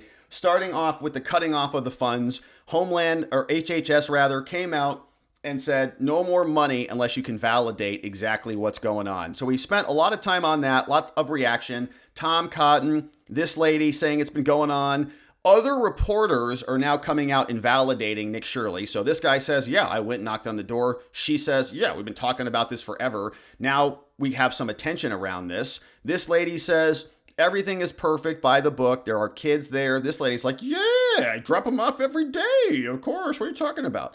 This guy hasn't even removed the sign, but said that they're still under attack. Jacob Frey is prancing around like a freak show and talking in Somali in an American city because that's who he represents now. Let's be clear. That's why he's doing it. Ohio coming out of the woodwork, demanding answers about what's going on over there, saying they want more inspections, and based Mike Lee, Senator Mike Lee, reminding us that the real quality Learing Center is in Congress. So we saw that. We got Eric Schmidt demanding prosecutions, denaturalizations, deportations. ICE is in the building.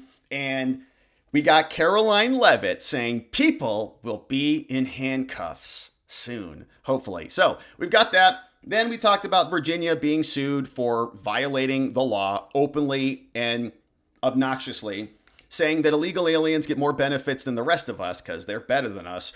Glenn Youngkin shared this chart, which shows exactly what's going on. As soon as they change the law and make illegal aliens applicable for in-state tuition, all of a sudden, tons of money comes in and they can spend it for the illegal alien population. We know where it's going. How come they didn't spend it all this time? Suddenly, all this money comes in. Isn't that fun? So we also learned that now there can be a sharing of data. Illegal aliens are all over Medicaid. They sued to stop Medicaid from giving that data over to Homeland. A judge just came down and said, can't do that. They can get that information. And so we're about to learn how many illegals in many instances were actually on the dole in the government Medicaid program. We also saw Mike Cernovich shared that Governor Cox is doing the same thing over in Utah. The scam continues. And Kevin Kiley reminding us back from June 18th of this year that in California, as many as 30% of all community college applications were fraudulent. It's a grift. Then we wrapped it up talking about Nick Shirley and how he's under attack, how Josh Gerstein and others, and I forgot to play this clip, but here's Abby Phillips. Here's what she sounded like. Sorry, I missed this one. This is politics. But, you know, honestly, you knock on the door of a daycare center and you're like, let me in, let me in. What do you expect people to do? You know, in some of those cases, I think she wants them to shoot them like Josh does. There were children in there. What do you want people to do in that situation? Open the door and say, come on in. You're a public building. You could walk into a doctor's office or any other childcare facility and just say, hi, I'm interested in bringing my child here. Can I talk about your rates? Can I talk about your programs? Who is the main teacher in this location? Whatever.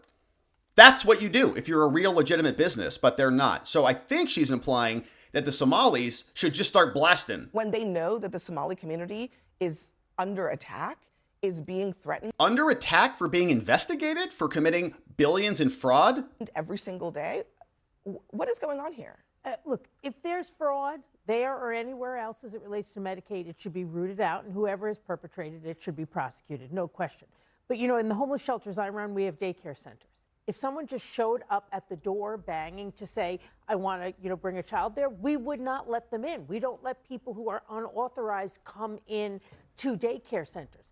But a big part of... You don't let them come into the front door, into the front office? How do people drop their kids off, lady? No one's saying Nick Shirley should go into the play center. No, I want to go play with these kids. Where are their blocks at? Where's the Play-Doh set? I like the Play-Doh set. Where's that? We're going to make a little spaghetti sauce for dinner. You know, whatever.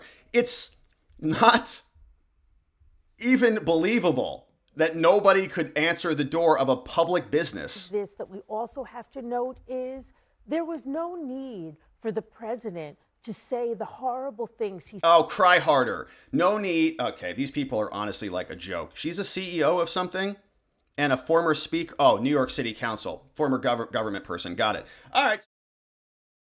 Wrong button again. My friends, it's been a beautiful stream. Thank you for joining us as we close out the year. Now, let's hear from you and see what you say about all of this. And members, stick around because we're going to have an after party and see what else you have to say about all of this and more. And we got, what a beautiful day it is. K-Bean, Carrie B, clipping for us on the day. Thank you both. What a lovely day. We've got some great comments that came in. And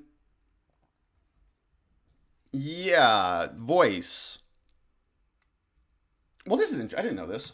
Says the ball will drop twice this year. Once for New Year's and again 4 minutes later for the America 250th. Then again on July 4th for the country's birthday. Well, thank you, Voice. Voice of the People. Thank you for that one from yesterday. Right next door, Voice of the People. Hey, what's up? Sheila Lucas, Baker's Dozen Membo. 13 months.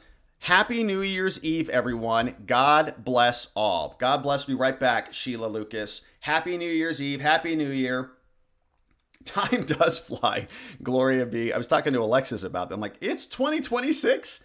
What happened? Where'd that go? 33 months as a membo. Good to see you, Gloria B. Thank you for being here. 9,900 in the house. My, how time flies. So happy to be a part of this. We're happy you're here, Gloria B. Yeah, we've covered a lot, man. 33 months. We've been through some stuff together. It's like, you know, coming back from a match or something. Hey, 5 new membos gifted courtesy of Sheila Lucas. Welcome, new membos. We'll see you in just a few minutes. Hopefully, Sheila, we see you too in our after party. Laughing Dog, what's going on? I moved out of Minnesota a while ago. Somali fronts by the thousands. The officials have all known for at least a decade.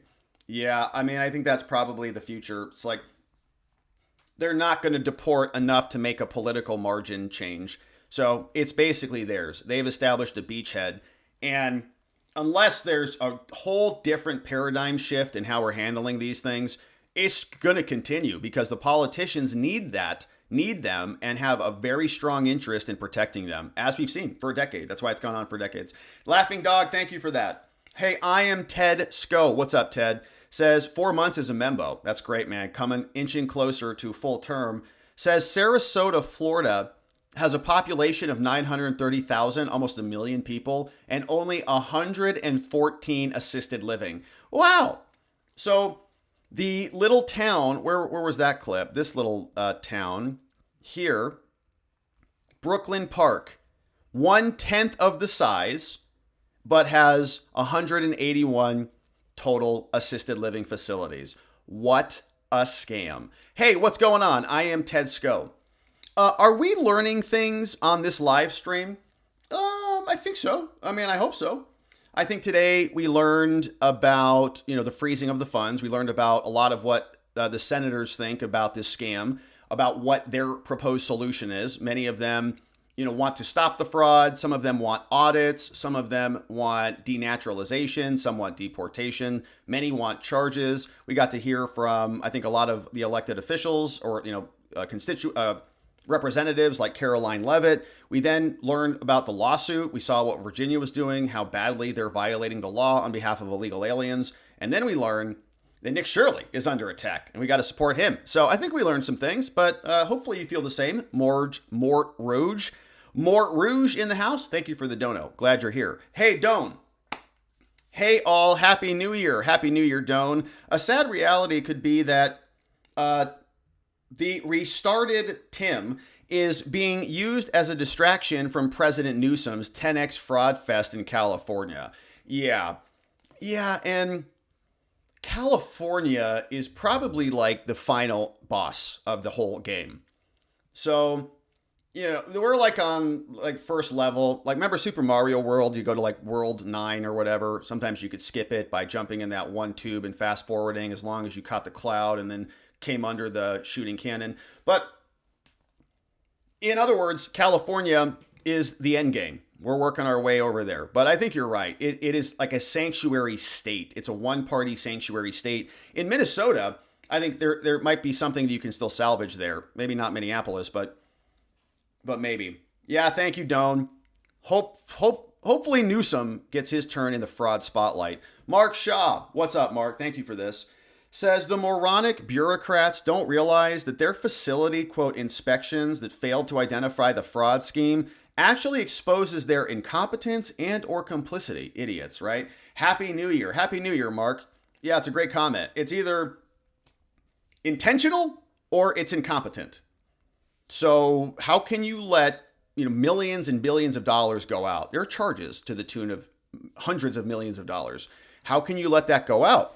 Is it just standard waste, fraud, and abuse? Like a credit card company can tell you what their average rate of fraud is. Well, 5% of all transactions, I don't know what the number is, are fraudulent. How about in this location? Are they above or below that number? Is there a standard of care, in other words, right? Certain number of surgeries go bad, certain number of legal cases go bad, certain number of, plumbing operations go bad, whatever. So what is the delta between the performance in Minnesota and a standard care level? Probably beyond just regular incompetence, okay? Incompetence can account for a small percentage of that. The rest of it is intentional fraud. Hey, Just Rhonda in the house. Just Rhonda, a.k.a. Sassy Gemini, purveyor of fine emojis, dropping 10 new membos in the house. Thank you, Just Rhonda. Way to close out the year, my friends, with new membos. Thank you, Just Rhonda, for that. Hey, Beneficent says, PSA, Walls leaked the tank manual to the Chinese. Yeah, there was some weird stuff going on with Walls. Many trips over there, almost kind of like a glowing love of the Chinese culture and system of government is what it felt like. He's probably a communist, like literally. So the Savage, what's going on? Hey, the Savage, 1969, says, just wanted to wish all watchers a happy, healthy, and prosperous new year. Best to you and yours all. From the Savage. Awesome, the Savage. Man, happy new year to you. It's going to be a great year. Every year is going to get better than ever. So we're looking forward to it. Thank you, the Savage. Thanks for being here and for sending a dono in today. Mock Snell. Oh, My goodness. 50 membos, courtesy of Mock Schnell. Mock, you're the man. Let's bring him in. We got Drone is coming in. The Mask, welcome. Clyde, welcome. Rebecca, Marshall, Arlene. We got Kevin, Tony in the house. A little darker. What's going on, Jaquan? We got Waltho, Wallace, Wesley in the house. Mighty Family of God is here. Scott Clements. We got Extract, HCA, K-Dot in the house. Dr. Voodoo, welcome. We got Beatrice Brandel and many more who all came in courtesy of Mock Schnell. And we're grateful. Mock Schnell, thank you for that. New membos, stick around. We'll see you in the after party in just a moment. Oh, ridiculous. YouTube didn't notify you, punks. Hey, McElravies says, you know some activist judge will order that money restored? You're probably right. They're probably going to sue. Turn that money back on. They need to steal the money or else they'll die. There's going to be imminent, irreparable harm. We need an injunction. We'll see. We'll see how bad the Minnesota federal courts are. Dark Rogue, what's going on? Dark Rogue, good to see you. OG in the house. Says the Dems lost the election. The fraud has been found and the benefits have been frozen. Because of all of that, Democrats need to, quote, let it go. Happy New Year, Rob and fam. Yeah, it's going to be good for the Democrats. It's going to be good for you to not have like 30% or more of your budget stolen from you. You'll actually have a functional government again. Wouldn't that be nice? They're like, no, but we need, what about the immigrants, right? Their whole lives are based around these ideas of being like a good person according to some false programming that they receive from Hollywood. They're not good people. They're actually causing the destruction of their own country, sinking their own ship, and harming the other people in the process, treating them as second-class citizens, as almost like slaves, and then patting themselves on the back for being such good people. Dark Rogue, thank you for that. They'll never let it go unless they're defeated peacefully and politically. Hey, Nikki P. What's up, Nikki P? 30 months as a member. That's amazing. That's multiple babies, pretty sure. Thanks for being here for so long, Nikki P. You rock. Says, May 2026 bless this incredible community. Hugs and kisses, hugs and kisses. And I love that emoji. It's like these bros just hugging it out. Come here, bro. Thank you, Nikki. We appreciate it. We're all hugging it out, man. It's been a good year. 2026 is going to be hot, no doubt. Nikki, thank you for that. Thanks for being here. Renee Sargent. What's going on, Renee Sargent? Says, Happy New Year's. Expect a New Year's stream from the White House. Yeah, I'm going to go and I'll just go knock on the door and just say, excuse me, we're here for a live stream. Like, you're going to jail now. All right. Hey, Renee Calvert. What's up, Renee? Offering up a prayer of healing for survivors of trafficking and abuse. From Renee Calvert. She says, Jesus, you commanded, bring the children to me. We join with believers across the nations to bring you all survivors of sex trafficking and abuse and ask that you heal them now. We ask that you dip them in the living waters and cleanse and treat their deepest wounds. We ask that you will fill them with your healing presence and let them be overwhelmed by your peace and love. Amen. Very nice prayer. Amen to that, Renee Calvert. Yeah, that's horrific. And we're happy to see some accountability on that issue. I don't know if you're talking about Epstein or just in general, but it seems like the Epstein stuff aside, they are focusing on it a lot, which is good news. Thank you for that, Renee. We appreciate you being over on Locals. Thanks for the nice prayer this morning. Mrs. T. Rush. Hey, Happy New Year, watchers. God bless you all. God bless Mrs. T. Rush. Great to see you. It's going to be a beautiful new year. We're excited about it. 2026. That's going to feel good. 2026. I'll probably get that changed by like March. Hey, Renee, what's up? Importing third world immigrants into America is the Democrats' long-term strategy to flip the country permanently blue. 100%. Flooding. They talk about this openly, saying, you know, America is not going to be majority white anymore. Like giddy, gleeful. There's clips of montages of multiple Democrats saying that. They hate, in many cases, white people. Flooding our communities with voters who will keep their radical agenda in power while hardworking Americans foot the bill. Yeah, and while they inflate our money away. It's very difficult to deliver actual competency and progress in much of anything, let alone a government, Just think about like how many times you go out, like that meal was amazing, service was amazing, and traffic was light, and the price was good. You know, it's like never happens. Like check all the boxes right. But our government is not even interested in that, it seems like, at all, because doing that for the American citizens is hard work. Having Somalians come in and just pay for everything buys them a constituency. We actually demand performance. We're not just cheerleaders for our, group of people. We've, I think, ascended that. Ideally, everybody ascends the tribalistic, racist, sexist, whatever framework, and we focus on the Bill of Rights. We focused on, safe and sound security. I think we can all agree that free speech is important. We all agree, or should all agree, that self-defense and the second are important. We want safe communities, good schools, good healthcare. Like, these are unifying themes. But to deliver in any one of those verticals, to deliver good healthcare, to deliver good education, it's a lot of work. They can't do it. They're incompetent. Some of the dumbest people in the world are running things. And so instead, they just take the money, inflate the currency, just like they did in Rome, and the whole country is going to break apart because they're serving themselves and their political power at the expense of the foundation of the country. And it does. It keeps them in power. It's been working. Jacob Frey is doing handsprings like he's Britney Spears up there. Britney Somalia. Here's this one from Somalia. Somali tamale. Somali tamale. Do they make tamales? I don't think so. Minnesota with no clients is Eddie Murphy, I think, with pupusas around his neck. Hey, what's up? SB Farmer in the house. We got Carrie B. K. Bean clipping for us.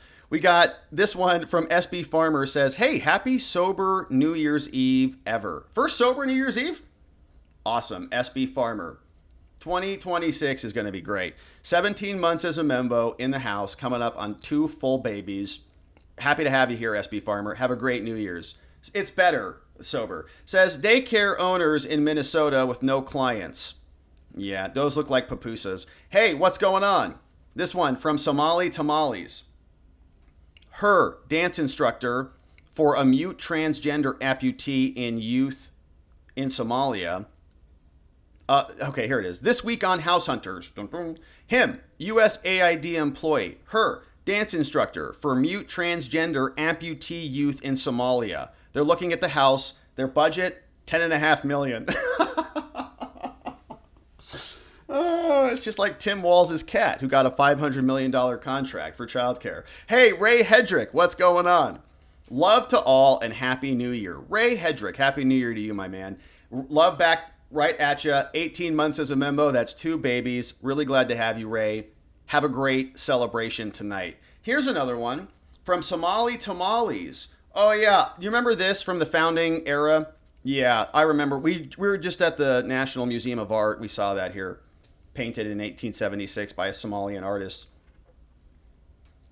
Here's this one. More historical evidence found proving Somalians have been an integral part of the founding of the USA, according to the left. Yeah, these guys wrote the Federalist Papers. Yeah, they were BFFs with James Madison. They lived right next to him. Spud says the impossible has happened. Rob is now on Eastern Standard Time. Will the telescope and the treadmill come out of hiding? No. No, let's not get crazy, Spuds. I mean, let's take it easy over here. We are on Eastern Time. I know it's been a wild change, but it's it feels fine. It feels good. It's a little strange, kind of like a new pair of underwear, but it's not that bad. Somali Tamales. Judge warned Tim Walz to stop lying about the fraud. He didn't care. Judge warned him. Said admonished Tim Walz for making inaccurate and false statements about this $250 million fraud. What a scam. He didn't care. Hey, Somali Tamale says, the dam is breaking in Kentucky on the Beshear administration and is damaged selling driver's licenses to illegals for $200. No test, no background checks. A judge ruled he broke Open Records Act laws, and now the local media has been granted access to thousands of records that shows the cover-up he is taking part in. Wow, it's about to get spicy in Kentucky. Screw the money. They put people and their families' lives in danger. Yeah, they did. And literally people are dead because illegals got driver's licenses they shouldn't have had. Says, speaking of taxes, Did you know the Chicago School Board is its own form of government and can vote to raise your taxes? They spent $25 million visiting places like Egypt, Venezuela, and just voted to raise property taxes to get it back. That's wild in Chicago. Well, they needed those trips. They probably were also going on cruises with maybe Fannie Willis. You know, they need it.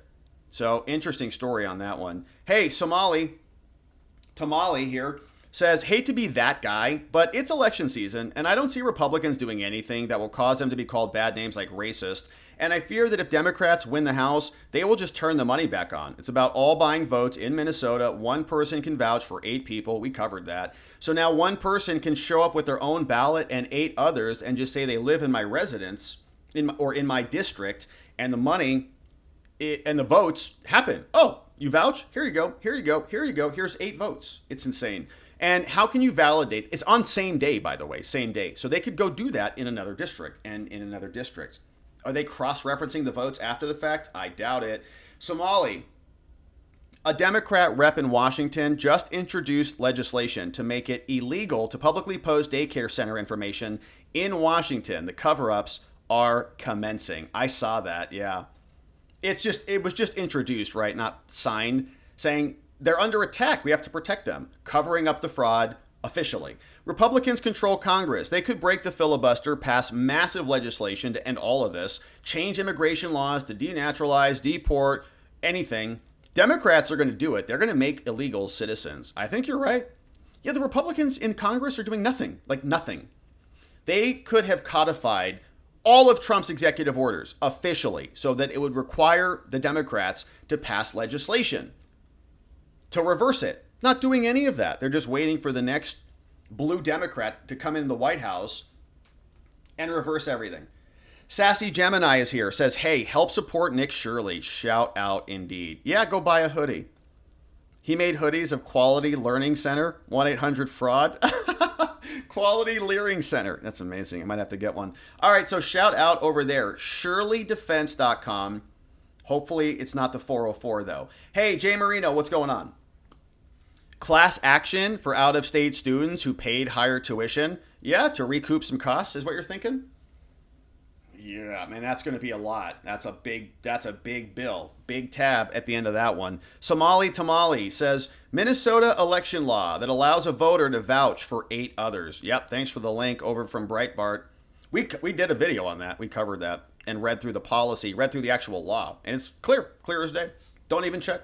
What's going on? The Rubos. Hey, look at the Rubos. Good to see you both. What a nice looking couple right there. Says, hey, just dropping by to wish Rob, Alexis, Mama G, Greg, and Joey, and the Watcher family a very blessed and happy New Year. Happy New Year to the Rubos. They're over at rubosaltshop.com, and it's the best salt you'll ever see. And it comes from the ocean of France. It's amazing. So here, and they have a great book out on Amazon called My Father's Miraculous Rock Soup. Very good people, best prayers, and the best salt. Good to see you. Happy New Year, Rubos. We love you guys. Zone Girl says they get in-state tuition, I believe in Texas, for illegals in our school system. Yeah, probably. I believe we need a law that if parents cannot prove residency and citizenship or authorization to work, then these illegal students cannot enter public schools to be educated. Do away with dual languages and federal requirements to provide them with bilingual education if more than 10 students in the same level to provide education in their native language. Yeah, we should have one language. We don't need, 100 different languages here. How can you share a country if you can't share a language? CK Dolores says, dare I hope my prayers have been answered and you're taking a position within the DOJ? No. That's nice, CK Dolores. That's really nice. I don't think they want me in there. And that's why you're looking to rent in DC? We are in DC, definitely. Yeah, we're looking to set up shop out here. I think it'd be fun to... Yesterday, CK Dolores, so the reason we're out here is I just think it would be great to have some accessibility to the federal district court in DC. Yesterday, we were out at the Brian Cole Jr. alleged pipe bomber hearing, and it was amazing. I got to see a lot, learn a lot. And it hits differently when you're in the courtroom, as always, right? But so anyways, we made a video, reported from there, got to see kind of the inside, got to watch Brian Cole kind of walk around. And I think that's instructive for our analysis. So being in DC gives us proximity to that court, gives us proximity, the DC District Court gives us proximity to the Supreme Court. Yeah. And of course, we can go out there, go interface with protesters. And then if we're close to the Capitol Hill area, my vision, and I don't know, how exactly this will come about, but it will be to do interviews also, to set up a 3-camera angle, like a real interview set, get a place, set up a studio, and start inviting people who are either in DC as politicians or who are just passing through for events and things to come over and start doing some interviews and actually, asking some of these hard questions that we ask a lot here. So that's the vision. And we're out here scoping for places. We had a dinner with a friend last night who lives in the area, picked his brain, got a lot of advice about what it's like living here. It's been cold, man. So it's been chilly. Our Uber driver last night said it's unusually cold. It was like 29 and windy. We're like, yeah. So we're just checking it out. So no role with the DOJ, and that's probably a good thing, so we can continue to, comment on it. But you'd be a rock star. We need you. You and Alexis make a superhero team. Just get her a clearance too. So that's the other thing. It's like, what if we can just go over to the White House and get a press pass? What if we can go over and, ask questions of the DOJ spokespeople and kind of be on the field, right? Rather than just commentators on what's happening. Although we cover a lot of the litigation.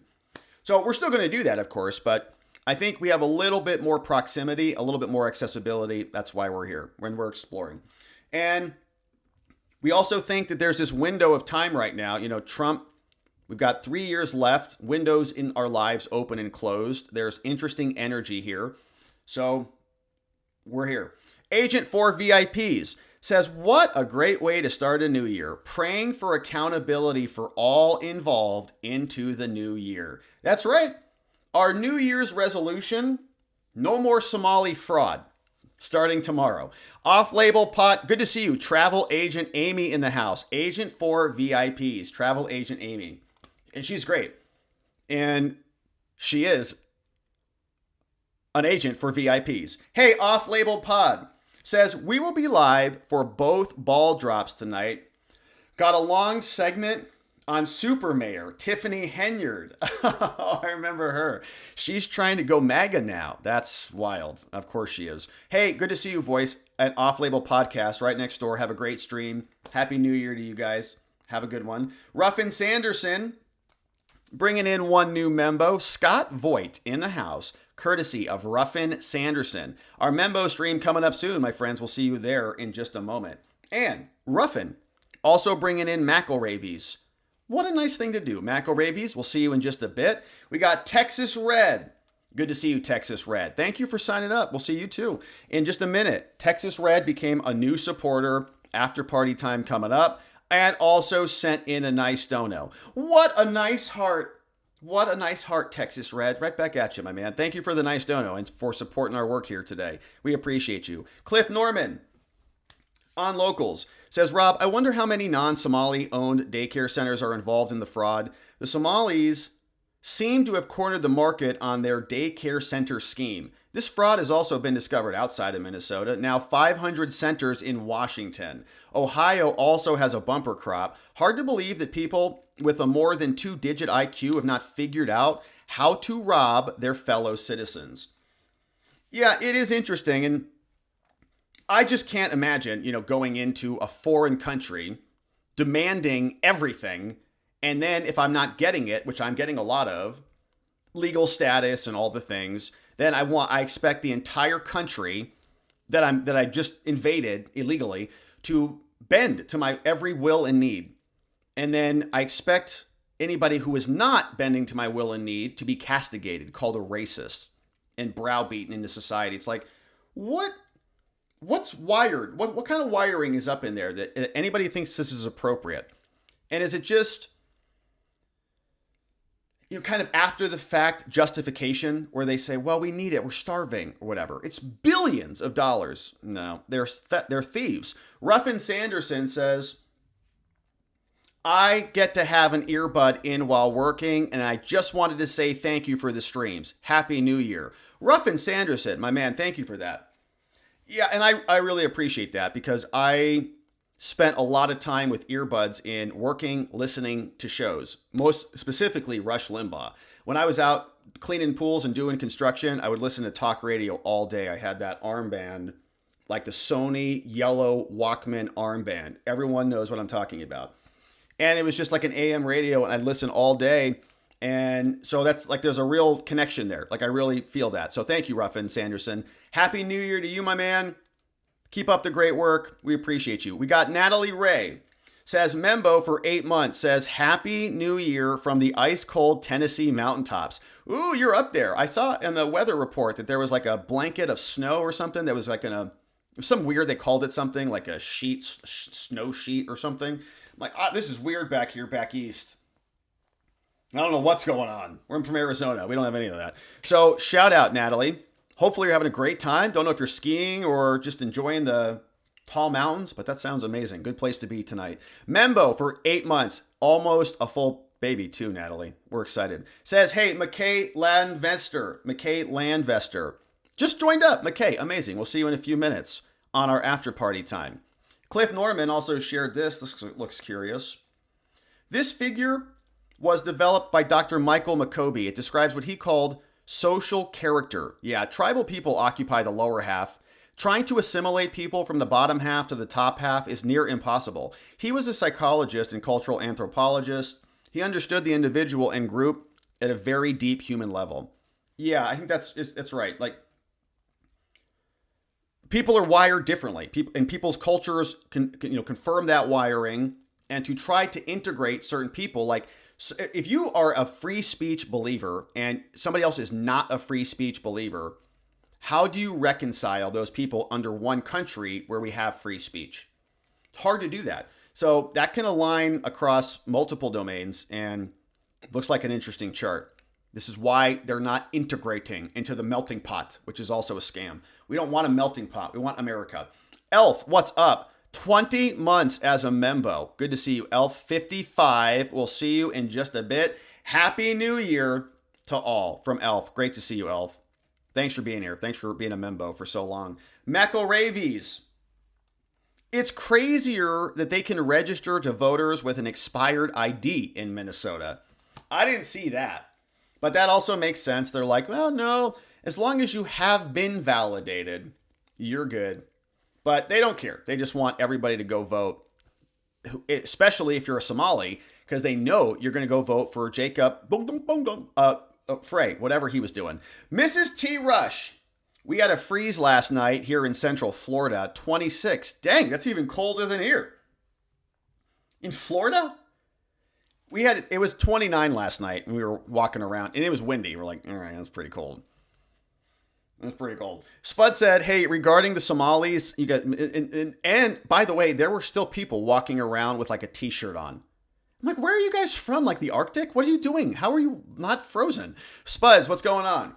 Regarding the Somalis at the signing of the Declaration of Independence, look at us. We're the forefathers now. It's our country. It's how they're acting and how the politicians are enabling them. Dan, what's going on, Dan? California's election ballots have 17 different languages. Yeah, in the past, for you to naturalize, you were required to demonstrate English language skills along with civics. Yeah, how can you even validate that? Like, okay, that you'd have to be able to speak 17 different languages to confirm that they're all translated appropriately.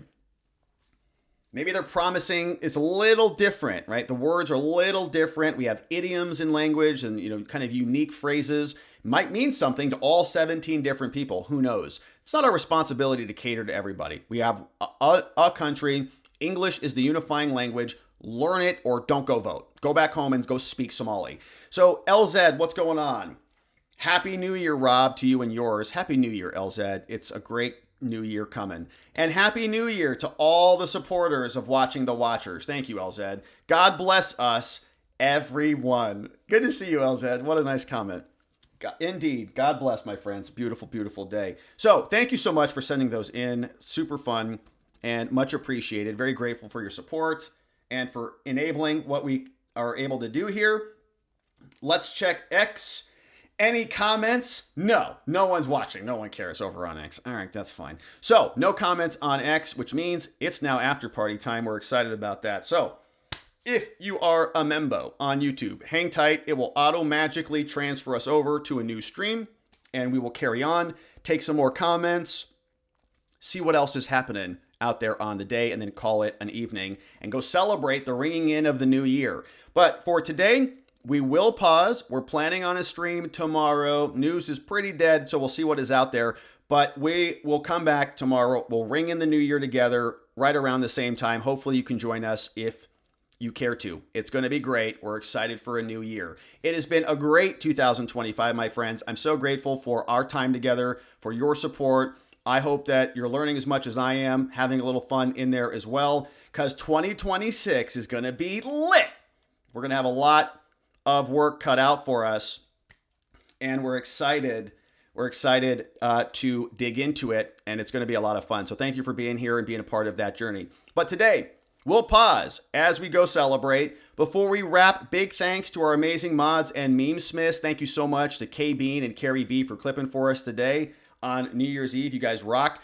And of course, we got Donut Mind Me, we got John, we got Muffin Rando, we got Neuro D, Janek, Dog Digger, Geegum Geegum, Elliot, Just Rhonda, all in the house modding the fort down for us. And we appreciate you. Thank you for subscribing. Thank you for liking the video on the way out. If you're not joining us on the after party, if you are, we'll see you over there in just a few moments. But my friends, it's been a beautiful day, a beautiful year. We're very excited about the next year, and we'll be back tomorrow to see you then. We'll see you next year. It's going to be great. So we'll pause here for the day until we're back here tomorrow. I hope you're getting after it and that you join us tomorrow, because in order to do our streams appropriately, we are going to need to see you right back here so that together with your help, we can shine that big, beautiful spotlight of accountability and transparency down upon our system with the hope of finding justice. Make it a beautiful day, my friends. Happy New Year. Celebrate, have fun, be safe, all the things. We'll see you right back here tomorrow. Bye-bye.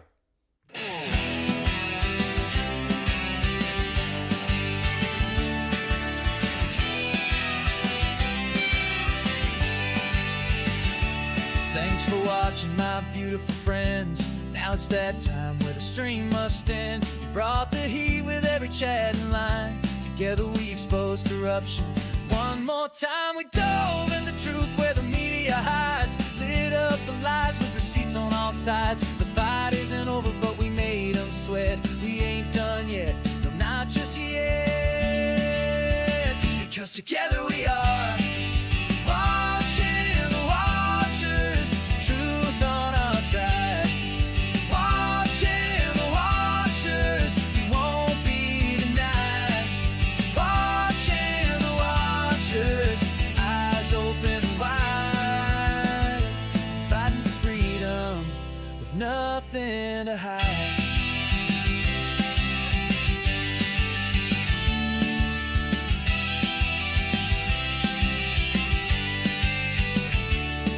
Drop a like and don't forget to share. And bring a friend who's ready to care. Tomorrow's lies are just today's news, but here we see